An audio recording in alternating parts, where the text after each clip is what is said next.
Hello guys, അപ്പൊ ഇന്നത്തെ പത്രം എല്ലാവരും വായിച്ചെന്ന് ഞാൻ വിചാരിക്കുന്നു. അപ്പം ഇന്നത്തെ പത്രത്തിന്റെ, അതായത് മനോരമ പത്രത്തിന്റെ, മാതൃഭൂമി പത്രത്തിന്റെ ഫ്രണ്ട് പേജിൽ തന്നെ ഒരു വാർത്ത ഉണ്ടായിരുന്നു.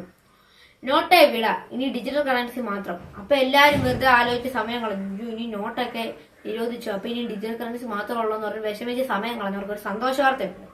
അപ്പൊ ഇതെന്ന് പറയുന്നത് വെറും ഒരു ഫേക്ക് ന്യൂസ് ആണ്. കാരണം അങ്ങനെ പറയാൻ കാരണം, താഴെ തന്നെ ഒരു അഡ്വർടൈസ്മെന്റ് ഉണ്ട് ജെയിൻ എന്ന് പറയുന്ന ഒരു ഇൻസ്റ്റിറ്റ്യൂട്ടിന്റെ. അതായത് ജെയിൻ എന്ന് പറയുന്ന ഇൻസ്റ്റിറ്റ്യൂട്ട് 2050 ഫ്യൂച്ചറിനെ കുറിച്ച് നമ്മളെ കാണിച്ചു തന്നാണ്. അതായത് 2050 പത്രത്തിന്റെ മുൻപേജ് ഇങ്ങനെ ആയിരിക്കും.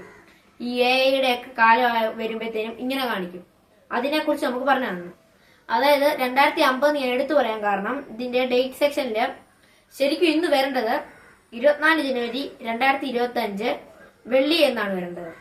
പക്ഷെ ഇതിലിപ്പോ വന്നിരിക്കുന്നത് 24 ജനുവരി 2050 തിങ്കൾ എന്നാണ്. ഇത് വ്യത്യാസം എന്ന് പറയുന്നത് 2025 2050 നോക്കി, വെള്ളിയാഴ്ച തിങ്കളാഴ്ച നോക്കി. അപ്പൊ അവിടെ തന്നെ മനസ്സിലാക്കി ഇതൊരു ഫേക്ക് ന്യൂസ് ആണ്. അതുകൂടാതെ തന്നെ റോബോ മന്ത്രി അറ്റ് 1 എന്ന് പറഞ്ഞൊരു ചെറിയൊരു ഹെഡിങ് കൊടുത്തിട്ടുണ്ട്. അതിന്റെ താഴെ വരുന്നത് മുഖ്യമന്ത്രി അനീന ഷാജി എന്നാണ്. പക്ഷെ ഇപ്പോഴത്തെ നമ്മുടെ മുഖ്യമന്ത്രി എന്ന് പറയുന്നത് മുഖ്യമന്ത്രി പിണറായി വിജയൻ സാറാണ്. അപ്പം അവിടെയും മനസ്സിലാക്കാം ഇതൊരു ഫേക്ക് ന്യൂസ് ആണ്. അതുകൂടാതെ ഈ പത്രം മൊത്തമായിട്ട് വായിച്ച ഒരാൾക്ക് ഇതൊരു ഫേക്ക് ന്യൂസ് ആണ് ഒറ്റയടിക്കാൻ ഈസി ആയിട്ട് കണ്ടുപിടിക്കാൻ പറ്റും. അതായത് ഇവർ സൈഡിൽ ഒരു വാർത്തയുണ്ട്, മുന്നറിയിപ്പ് എന്ന് പറഞ്ഞ്.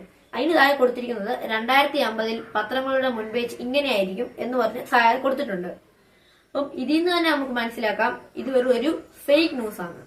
അതുകൂടാതെ തന്നെ ഇന്ന് രാവിലത്തെ റിപ്പോർട്ടർ ചാനലിലെ അരുൺകുമാർ സാറിനും ഒരു അബദ്ധം പറ്റി.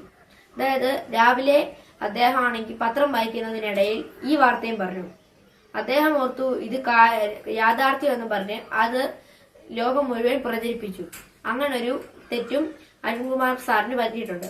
അപ്പം ഇതുപോലെ നിങ്ങൾക്കും തെറ്റ് പറ്റിയിട്ടുണ്ടെങ്കിൽ കമന്റ് ചെയ്യുക. ഓക്കെ, അപ്പൊ എനിക്ക് ഇത്രയാണ് കണ്ടുപിടിക്കാൻ പറ്റിയത്. നിങ്ങൾക്ക് എന്തെങ്കിലും അറിയാമെങ്കിൽ അതും കമന്റ് ചെയ്യുക. Okay, bye bye.